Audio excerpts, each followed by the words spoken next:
One of my favorite Buddhist scriptures is the Lotus Sutra. And there are two reasons why I enjoy the Lotus Sutra.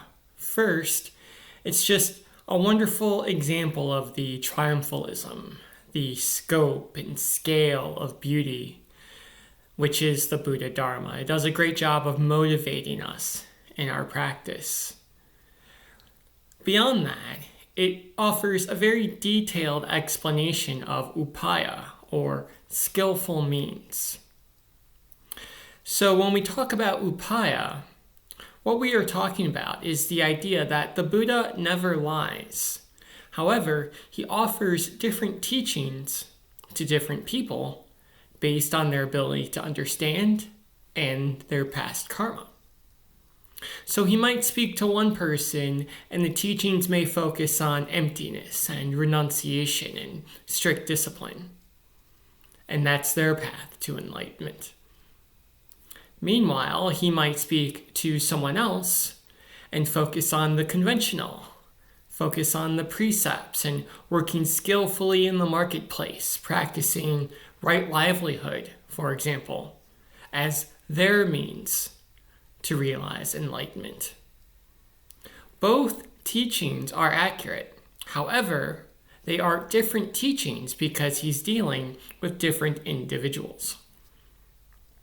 Now, going back to the triumphalism of the Lotus Sutra and how it relates to the skillful means I just discussed, the sutra starts with Buddha sitting atop a mountain, taking the meditative posture and sitting without moving, until finally a white light emits from his forehead and all of the heavens are illuminated.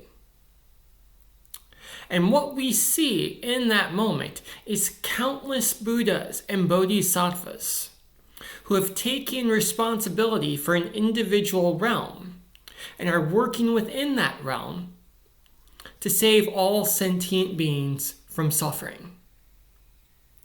Now, throughout the sutra, we see Buddhas coming out of the earth, coming out of the air, coming out of the water. There's one Buddha who is, the way he's described, he's a living planet, as best as I can tell. And one might wonder, why do we need so many Buddhas and Bodhisattvas? Well, because in the multiverse of Buddhist cosmology, there are many different types of sentient beings. So we need many different types of skillful means in order to teach the Dharma. One Buddha will teach the Dharma in one way in their world. Another Buddha will teach the Dharma in a different way in their world. We see an example of this in the Vimalakirti Sutra, where there is one Buddha who, from best I can tell, he's an ant, because he uses pheromones and good-tasting foods to help the citizens of his world realize enlightenment. Another uses grand and beautiful jewelry in order to help the people of his world realize enlightenment. So what we have here is, first off, upaya, skillful means, individuals using the best tools available to them based on their own abilities and based on the people they're working with to help them realize enlightenment. We also have these individuals taking responsibility for a very specific section of the multiverse, of the cosmos, as opposed to trying to save all beings in all worlds at the same time. So what does this have to do with ignoring the greater good? Well, we as human beings are limited. There's only so much we can do. Some of us are more patient than others. Some of us are more giving than others. Maybe we have an encyclopedic knowledge of the Buddhist scriptures. Maybe we don't really read much of the Buddhist scriptures, but we are really exceptional when it comes to teaching and instructing people on how to meditate and practice mindfulness. We all have our own gifts, our own tools to share. More than that, we have our own fields of influence. Some of us speak Some of us speak to hundreds, maybe thousands of people each day. Some of us rarely spend time with anyone outside of our family. We, like the Buddhas and the Bodhisattvas of the Lotus Sutra, have our own fields of influence that we are responsible for.